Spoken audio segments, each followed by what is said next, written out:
RDC est une et indivisible. De la population et de tout le monde, c'est qu'il faut tout arrêter pour faire face à cette situation. Et que nous ferons de cette terre richement bénie un réel havre de paix, de prospérité et de progrès social.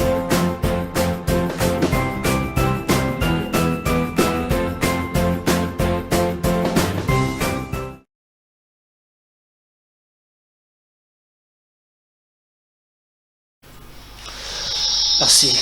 Pour la mouké na sango yamawa, volebi bandalobi ça tire dans tous les sens. Batona batu bazali na interprétation na bango. Je vous disais bandalobi ki bomoi tozanango na sena moi zambe mutu a pesi biso yango personnel les droits ya kolongola mutu moko ona mukili.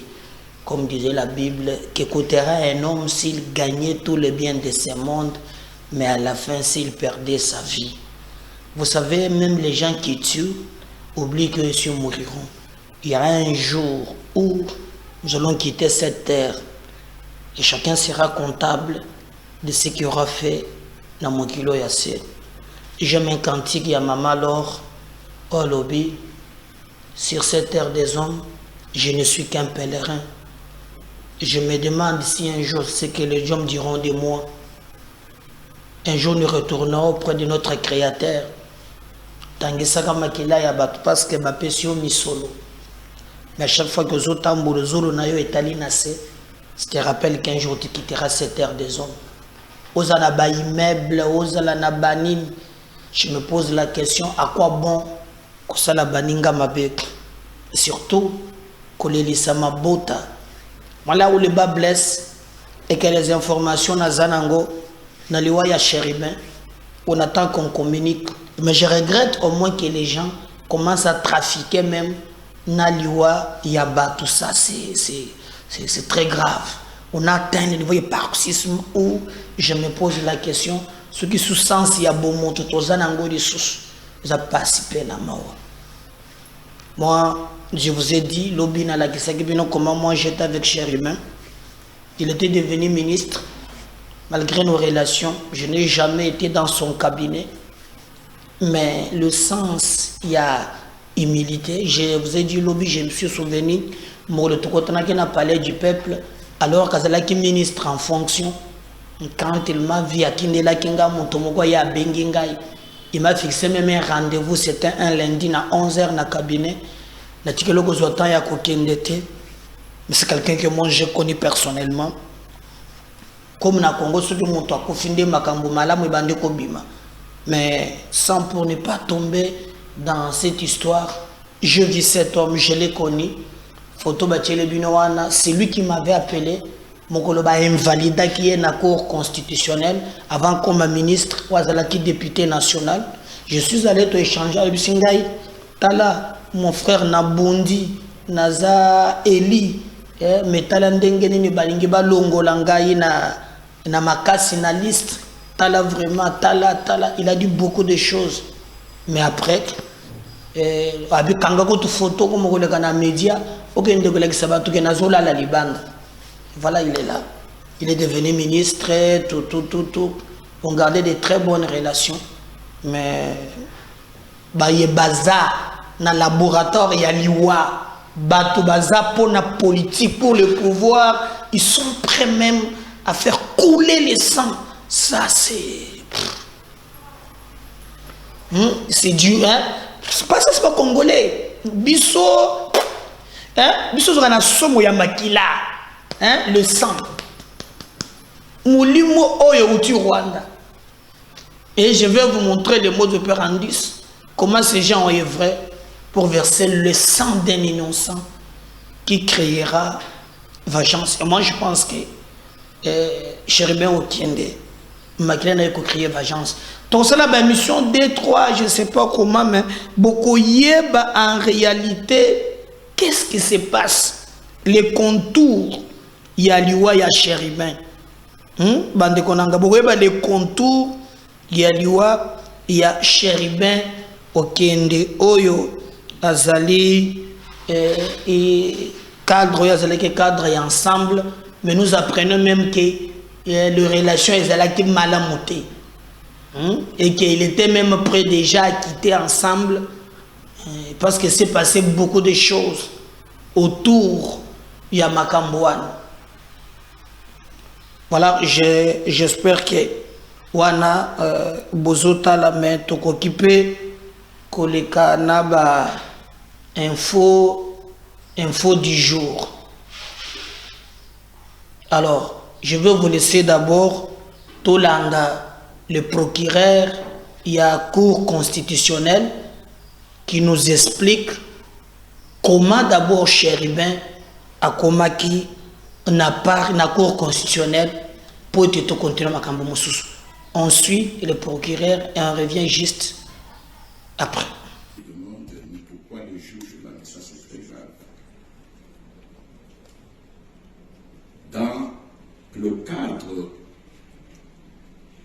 de l'exécution des attributions d'un juge constitutionnel ou de la Cour constitutionnelle, il est entre autres donné à la Cour constitutionnelle de recevoir les déclarations de patrimoine familial, entre autres de tous les membres du gouvernement, à l'entrée comme à la sortie. Et ça, vous de la presse, vous deviez le savoir, parce que vous revenez sous l'invitation, mais vous deviez savoir que c'est dans ce cadre-là.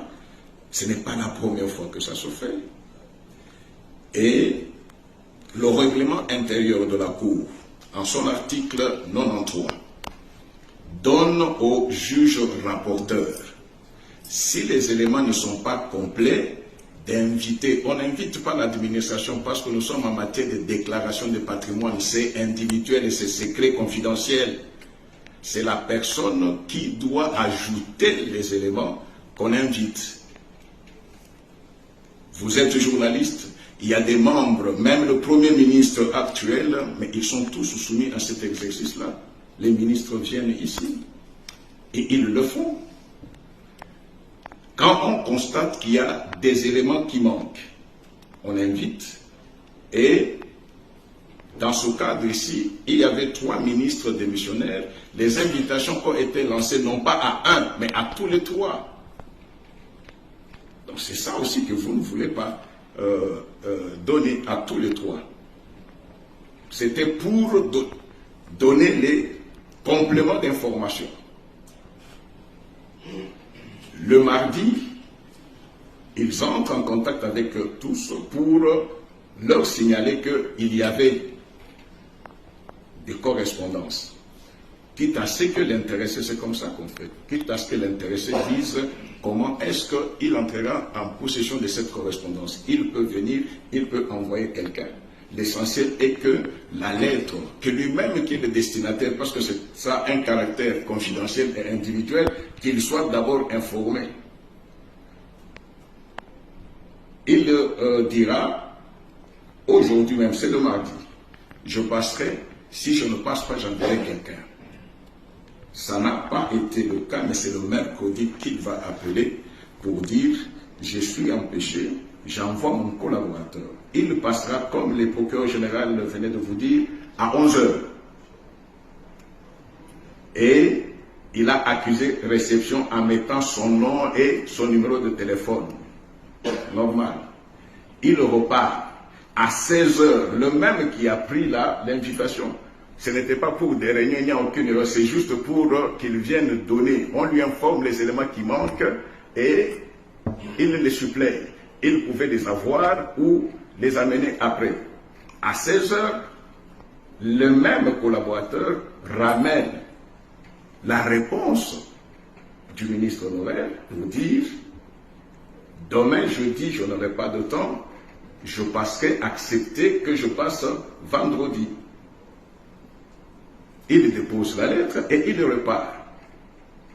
Le procureur général vous dit, était-il, c'est pourquoi il demande, s'il y a des gens qui l'ont vu, qui ont attesté, parce que nous avons au moins sa lettre pour dire qu'il ne pouvait pas venir.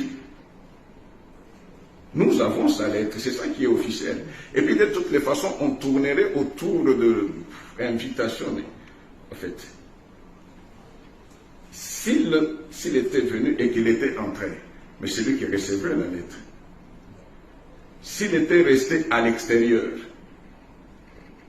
ni vous, ni moi, personne ne peut l'affirmer. Mais si nous nous en tenons à ce qui est officiel, lui-même a écrit qu'il ne pouvait pas venir le jeudi, mais qu'il viendra le vendredi. J'espère que sur ce plan-là, soyez des professionnels. La constitution de notre pays est à la disposition de tout le monde. Le règlement intérieur, la loi organique, c'est à la disposition de tout le monde. Ne prenez pas les choses qui sont ordinaires et normales. On veut rattacher cela. On va piéger un ministre, on le piège à la cour. On est dans quel pays là? D'accord. Je crois que laisser la place ou laisser l'action publique poursuivre son chemin normalement. Hein? Laissons la justice faire son travail. C'est mieux que chaque personne qui a des éléments qui peut aider à ce que nous puissions arriver à savoir comment cela s'est fait. Parce que quelqu'un qui a été recherché pendant tout ce temps-là, mais les éléments dont le procureur général vient de parler, la voiture retrouvée le matin vers 6 heures, le moteur est en marche, clim allumé, la clim est encore allumée, il avait encore sa ceinture de sécurité et le volant, mais avec une balle.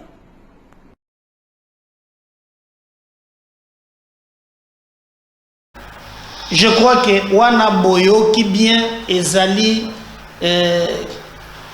cour constitutionnelle tokende étape par étape bolandi baye babengisi ye. Premier élément, soki botali tango babengisaki Cherubin okende na cour constitutionnelle, babengaki ye po ya ko compléter ba dossier. Selon explication ya Bazuzi, tango akomi kuna, Bazuzi bamoni ye te. Ye azalaki na se aye atindi garde na ye selon les explications. Garde na ye d'ailleurs nde mutu akendaki etango akomi kuna azwi mukanda apesi Bazuzi. L'accusé de réception selon les informations epesami na 16 heures ba 5 minutes. Ce qui nous étonne, déjà à partir il y a 15 heures, tout le monde qui ensemble, balobi, que ba enlevé Cherubin okende. Alors que na 16 heures, il a bien réceptionné, accusé de Ayamukanda, tango ba pesi, Bazuzi yango na 16 heures 5 minutes. Mais déjà na 15 heures, basi ba annonce que ye aza enlevé. Ce que tokoki ko comprendre na likamboa na ezani, tomoni batu babimi en première position entre autres parti na ye. Entre parti na ye, tomoni Moïse Katumbi. Directement abimi alobi eloko elekezali assassinat politique. Quelle est le menace oyo lelo Cherubin okende azanango envers le régime? Quel est l'intérêt que pouvait aujourd'hui Kozalai okende par rapport au régime? Parce que toyebi que même quand on parle de Floribert Chebeya, régime passé babomaye parce que Chebeya détenait le rapport. Il y a un massacre, il y a Bundu dia Congo, azalaka na ba rapport, il y a ba violation grave, il y a ba droit de l'homme. Alors le service à l'époque va utiliser la méthode douane. Mais boye bisangai lelo, d'abord tout réfléchir. de toute indépendance, quel pouvait être l'idée du régime? Yakobenga, je crois que Bolandi Zouz, au ya cour constitutionnelle, au ya lobby bien, que Babengi Saki kaka yé mon côté, Babengi Saki na baninga ne ba ministre baza 3, kaka yété. Mais et que Bayeba Sala yé mabe. Maintenant, les informations que Bissoto Zui, Chéribé Okende a combattu bien na ensemble pour la République. Il y a des informations. Au moins, il y a des binoke. Batoma komi ko obligé Bissoto loba. C'est comme balingi bazipa eloko moko boy. Ngana lobaki comme eza makambo ya bomo ya mutu. Toko kende nango na légèreté surtout que za muto yo ngana yebi personnellement. Bolandaki Moïse Katumbi. Moïse Katumbi a sali sorti na ye. Na sorti na ye ya lobby ezali assassinat politique. Assassinat politique. Qui va l'assassiner politiquement? Dès lors que Batumusu Bazolo Bake, Yemokope aza impliqué dans l'Ikamboan. Dans l'Ingitolanda d'abord, c'est que Katumbi a lobby.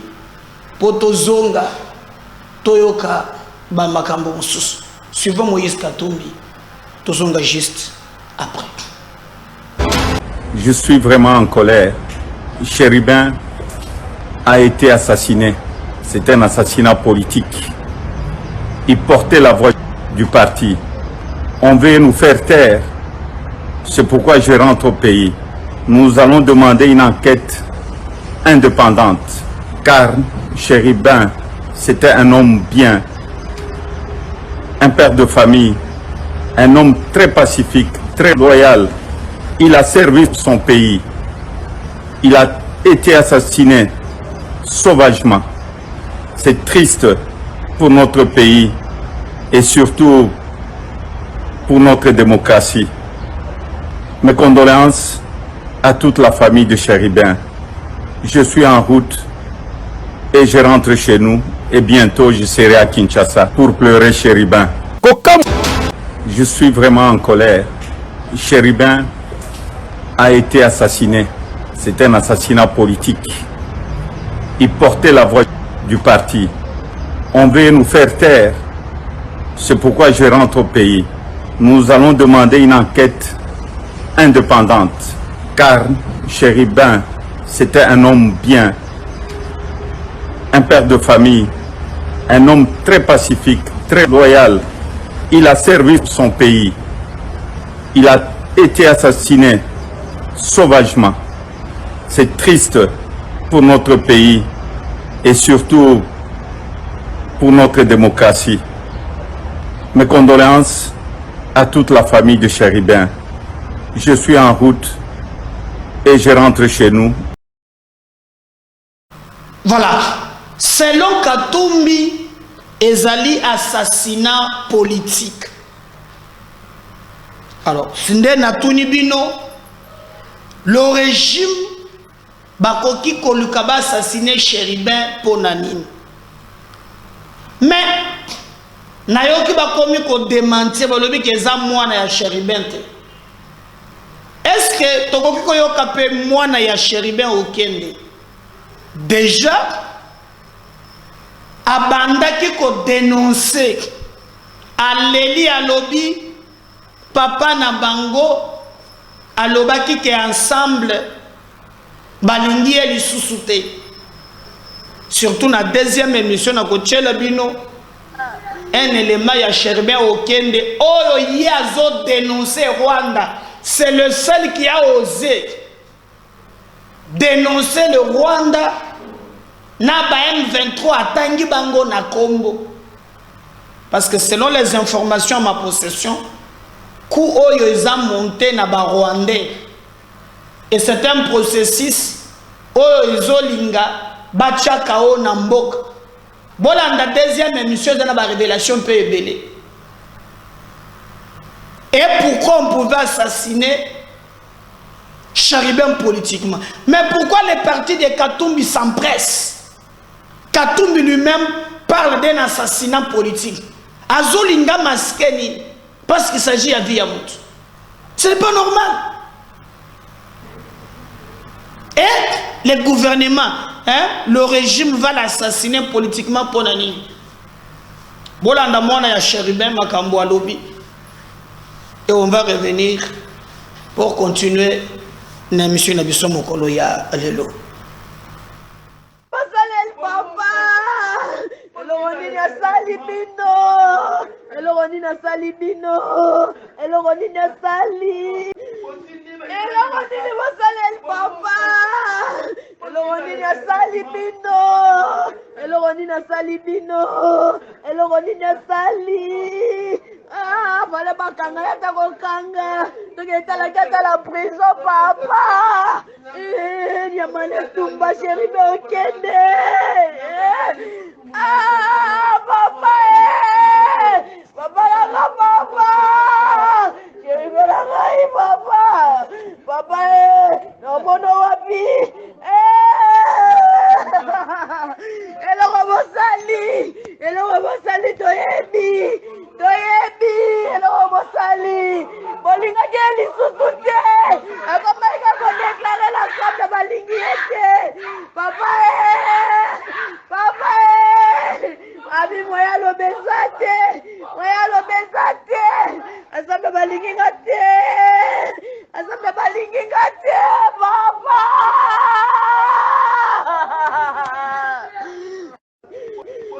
Eloroni basalel papa. Eloroni na salibino. Eloroni na salibino. Eloroni na sali. Ah, voilà bakanga ya takokanga. Toketa la prison papa.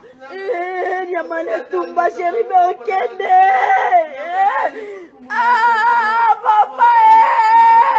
Papa la papa. Cherubin la ngai papa. Papa no mono wapi. Eloko bosali toyebi. Toyebi, eloko bosali. Bolinga geli susute. Akomaika ko déclarer la femme de Balingiete. Papa Papa Abi moya lo besate. Moya lo besate. Asamba Balingingate. Je crois que on a déjà bolandi mona Cherubin okende. Na ba émotion à lobby déjà ensemble balinga qui était. Mais na lobby ceux qui te zongi bien na histoire oyo ya bakatumba mwake ya ba shebeya o comment les a presque même modus operandis et que bato yo balingi batia Congo na moto bango bato bazolo bake ezali passe na yoki même Katumbi alobi assassinat politique na yoki pe bato bazolo mwana na tiela kibino po boyoka nanu mwana na ye ndenge azalobi il y avait des relations ezaki malamute. Et d'ailleurs je vais vous dire que etikala qui même selon les informations tozanango que Cherubin okende aya se prononcer pour garder distance na ye. Pour andaki même mikoleleka ki Jakindala qui se plaignait aussi pour na koloba que organisation et eloko wana ezali très flou tout ça. Et nous ne pouvons pas aujourd'hui accepter battre lâchement le col assassin mais un père de famille. Et ce qui m'étonne, c'est les diversions au bateau, bazolinga ba créer tout autour ya likamboana. Mais ndeko moko o ya lobia c'est les criminologie. Yepe à son tour aye pote ala kisabiso lolengeni tope bato oyo basali likamboana. Peut-être avant élément ezala ngi tolanda koma garde oyo akendaki na Chéribin na cour constitutionnelle to bundi ko zwela bino o ndenge nini yazo expliquer to landaye on va revenir boyo ka comment likambo elekela ki poto comme na niveau 1 on va revenir juste après invitation nanga usanini ozonga na vipe invitation na accusé réception na bimi pe to bimi na vv tata invitation bile comme bato ba convoquer ngai pour na lobby jeudi non nga pe fanzo atana bato nanga dona chango na répondre juge que vendredi ne na koya même comme apesa nga 11h 16h au séance de travail tu es na résidence via sali document na abina nga to wi ko imprimer wa pinga bi to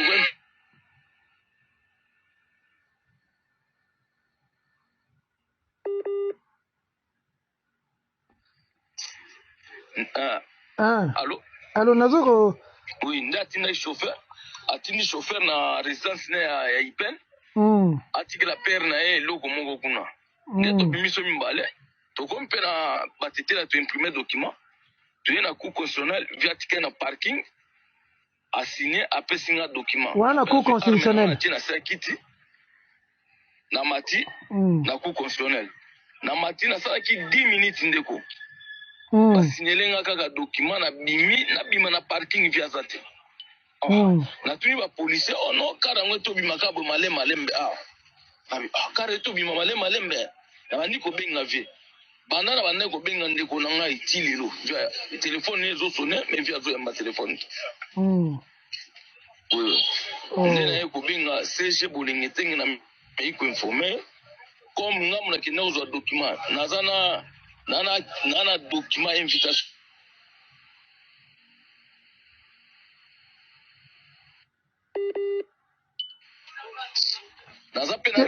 nazo comprendre bappel ezokota pa na yo c'est normal hein faut comprendre bato babengo ebele olobi nabi faut comprendre so bato bazobengo ebele hein bato baza na posa info faut gérer kasi na okata bango kaka yo sisa na loba to sisa na mso ndena na kaptiraki invitation na ye wana na réponse invitation na ye o aye ko o ya cour constitutionnelle donc la situation lekeli biso siko place aza eyebani te na uti kutu siko na te na ba service nso yo yebi na meki rien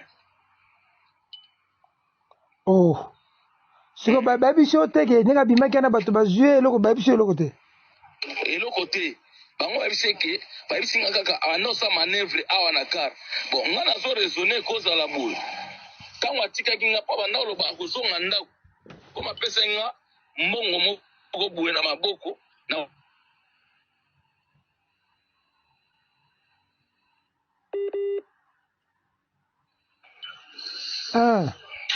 il faut ezala via sundolaki nga mpo amata pale nga nalanda ye nde bato wana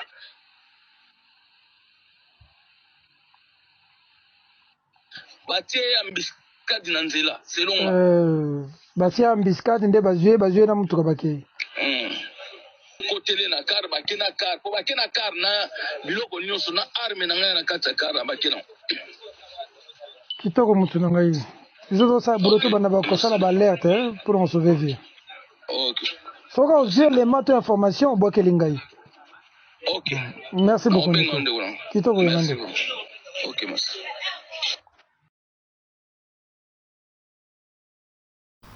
wana bolandi ezali garde oyo azalaki na Chéribin okende na niveau ya cour constitutionnelle nazo préciser bien bazuzi ya cour batikala komona Chéribin te yango balobi ke Chéribin azalaki te selon les explications balobi Chéribin atikala ki libanda mais bango batikala komona yete. Ça, c'est un élément. Il y a Mibale. Déjà, la barrière sociale, on a 16h11. Séance de travail et sali et sili. Mais à 15h, bango basi balerta qui est l'évacuer. Bon, mon précipitation avec laquelle bant ensemble va communiquer, balobi qu'ils ont enlèvement. Ils ont assassinat politique. Mais boyoki mwana Chéribin nzoloba ke papa yebisaki bango ke bato ya ensemble bazolinga ngai te et que Chéribin se préparait déjà pour faire un point de presse et selon ma information la vérité de qui est belé qui dit vrai mais ndeko moko on est un criminologue il y a pas ça na ba info sur l'Iwa ya Chéribin Okende. Est-ce qu'on peut suivre ça? Revenir avec vous pour avancer dans l'émission Nabiso. Merci. Je présente mes sincères condoléances à la famille biologique ya Ndeko Nanga Chéribin Okende. Pas la famille politique. L'Iwa ya Chéribin Okende ezali sacrifice de l'opposition républicaine pour provoquer le chaos na mboka na biso RDC. Liwa ya Chéribin Okende ezali motako sabinote sacrifice ndenge na uti koloba ya opposition républicaine pour provoquer le chaos. Bande konanga na diebisaka bino tango iso nazali criminologue de formation. Biso ne banda de miap avec le général Sikatenda na 97 ans de la côte. 99 99 na bini. Naza mokuse nazo le Ndeko Nanga Chéribin Okende. Pouvoir otokoti politique otokoti eza makambo ebele soko za na motema makasi te okokende. Liwa ya Chebea ndenge Joseph Kabila Bomaye eza similaire na liwa ya Chéribin Okende. Naza mokuse partager vidéo oyo yo muto lingaka ngai te oza na parti au pouvoir. Na yo muto lingaka ngai te oza na soi-disant opposition républicaine. La vie humaine est sacrée. Joseph Kabila na lobelaki bino hier.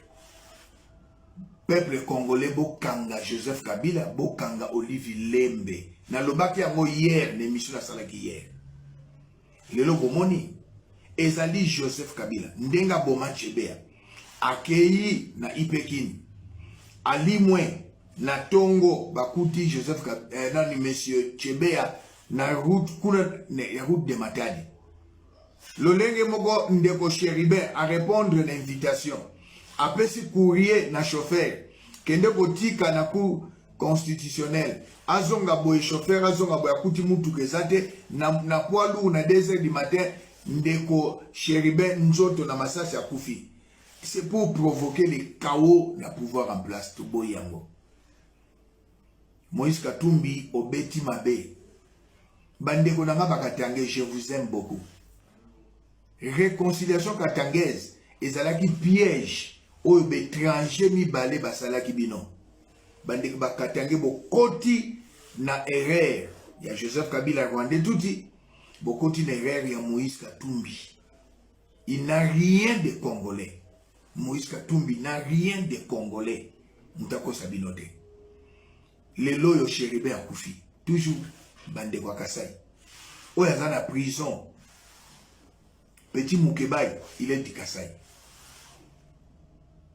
Oya azali na prison. Ndeko bayeko kanga 2004 quelques jours après, il est du Kasai Moutetela. Chéribin Moutetela du Kasai. Mais petit oyo batikiye. Oya lobaki bino baluba, toko lia bino toko boma bino Daniel Safatikiye. Nasa bref, nazo le Ndeko Nanga Chéribin Okende. Peuple congolais, na yo mto na diaspora. Ce qu'on va faire l'analyse, ce n'est pas le pouvoir en place qui a tué Chéribin. Arobomelenini, Chéribin azalaki na ba prévenir, il y a pouvoir en place. Chéribin azalaki na likambonini pour pouvoir en place et bomaye. Liwa ya Chéribin Okende ezali Joseph Kabila ainsi que Moïse Katumbi. Pour quelle raison? Ils veulent semer le chaos. Bango baza soutenu na Joe Biden. Joe Biden, tant que président Obama Zalaki na pouvoir, a comment livre, quand on a Google, la stratégie du chaos. Joe Biden a joué pouvoir, yewana a tché chaos na Ukraine. A lingacha chaos na Kinshasa. Nasa bref, partager vidéo oyo. Bato ba yebi politique ité, bakoloba bilobela. Je suis dans l'opposition indépendante, la macro-opposition, différente de l'opposition républicaine. Il y a Joseph Kabila, Moïse Katumbi, Bango Nyos. Les trois cas, Joseph Kabila, Moïse Katumbi, Paul Kagame, balingi va déstabiliser le pouvoir en place. Biso na kati na opposition indépendante lobby NON. Oyo eza chien na yo Joseph Kabila.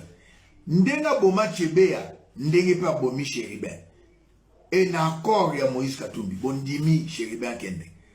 Monsieur le na sengi na justice ya mboka na biso, na magistrat suprême ya mboka na biso, Monsieur Félix Tshisekedi, bo pesa ta liberté provisoire na sengi.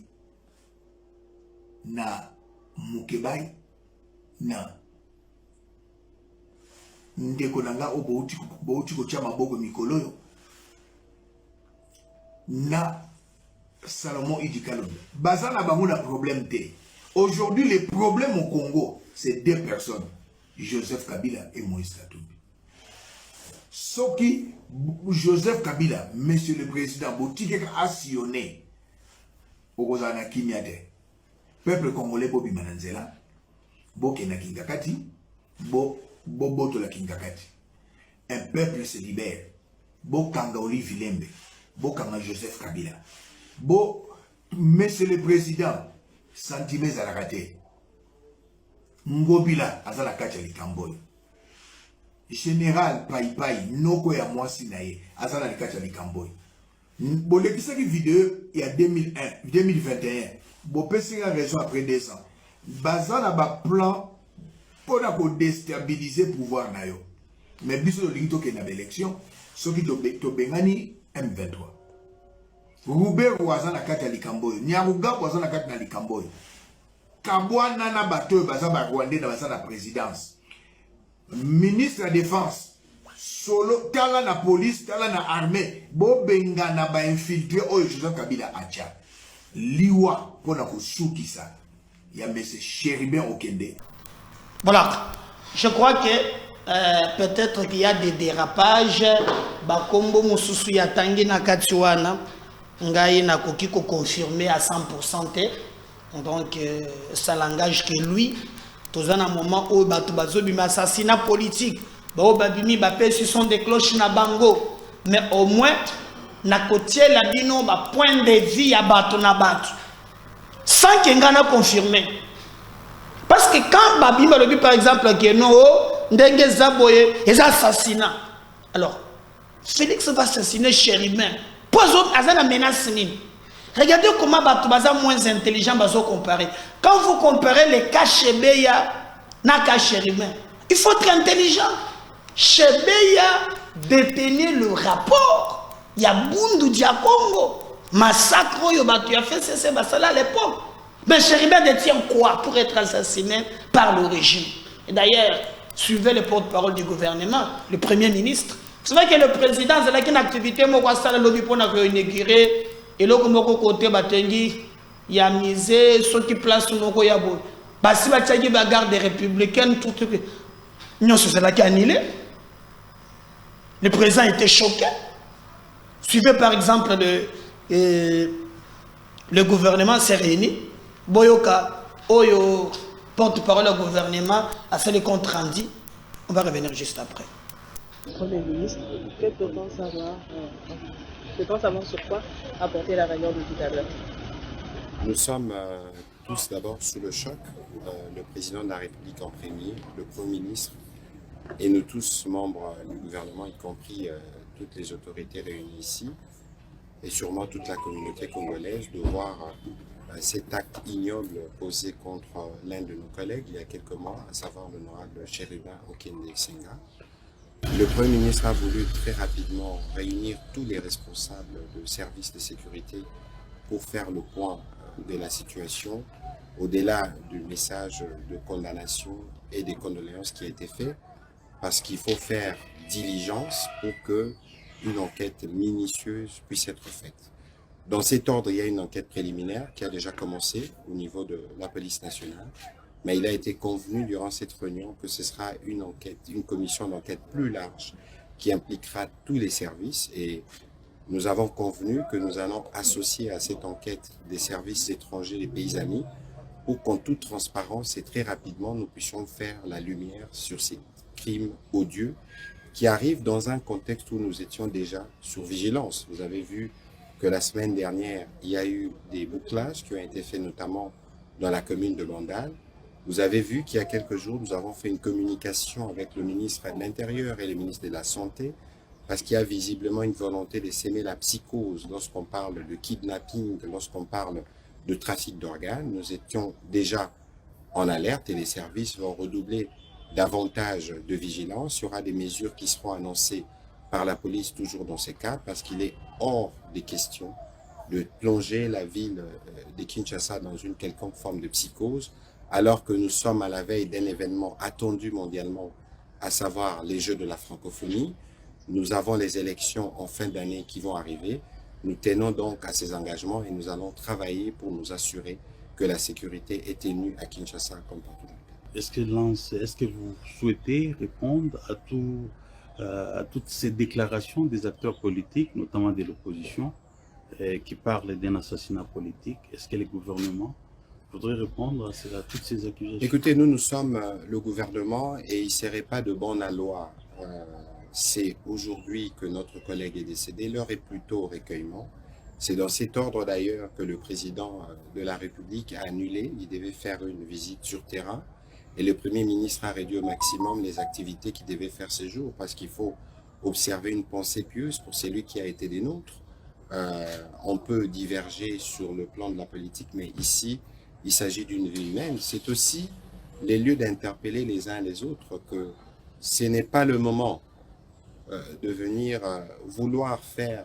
C'est un homme politique, évidemment, qui est décédé. Il y aura évidemment des implications politiques, on le comprend, mais c'est prématuré de vouloir aujourd'hui commencer à se positionner, à faire des déclarations, alors qu'il y a une enquête qui a commencé au niveau de la police et il y a une enquête pluridisciplinaire qui va commencer, que nous voulons transparente, que nous voulons ouvrir à des services étrangers parce qu'il est question d'établir tous les faits vrais. Peut-être faudrait-il attendre la fin de l'enquête pour aller dans ces différentes conclusions.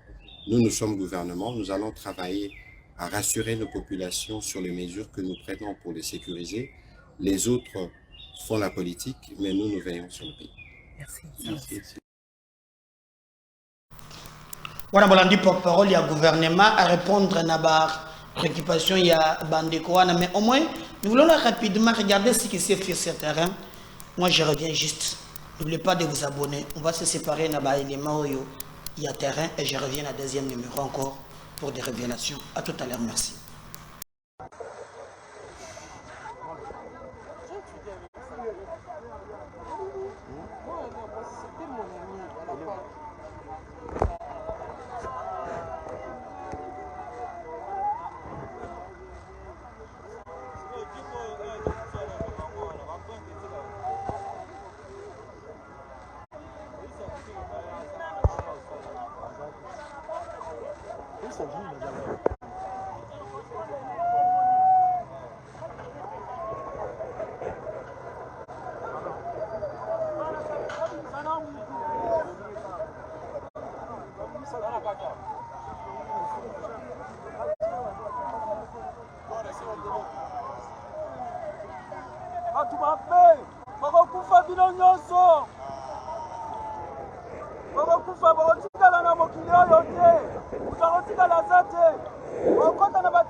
Mais pourquoi comme il faut?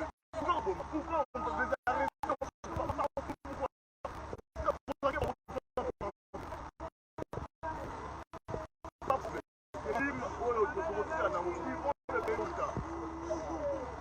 Ce n'est pas sérieux. Il vous a fait quoi? Parce qu'il est proche de Katoum. Donc quand on a monté à Katoum, il y a un problème dans beaucoup. On arrête par-ci par-là. Il y a des arrestations, il y a des fouillages, il y a des traites des opposants. Et aujourd'hui, il faut combien de baliois?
Reste.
C'est pas possible.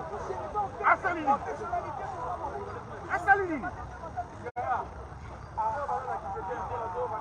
Enlever la boutou. Vous barrez à tombe. La tombe vous barrez.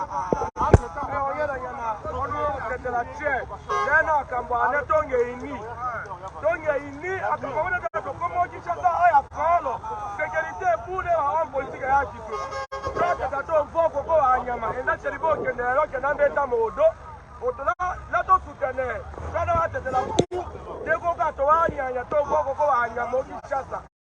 Gouvernement, sécuriser un Sengelo, sécuriser Bakondi, pour sécuriser Bisso Banamboka, sécurité Zate, ça va comme il faut former.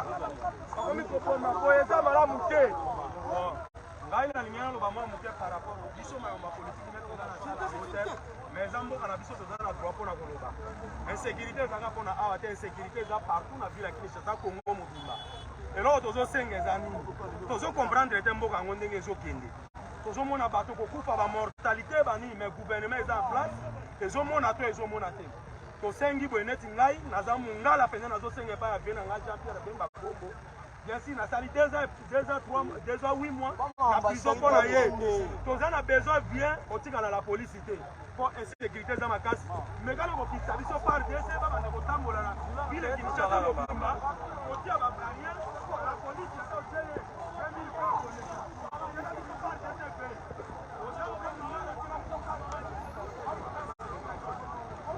Normalement, c'est comme ça.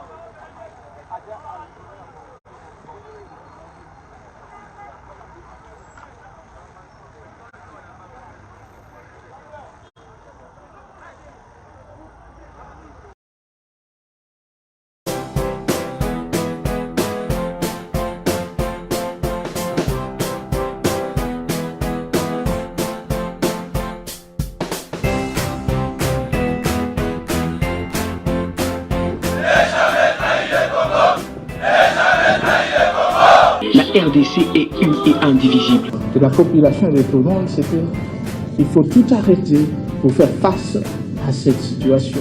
Et que nous ferons de cette terre richement bénie un réel havre de paix, de prospérité et de progrès social.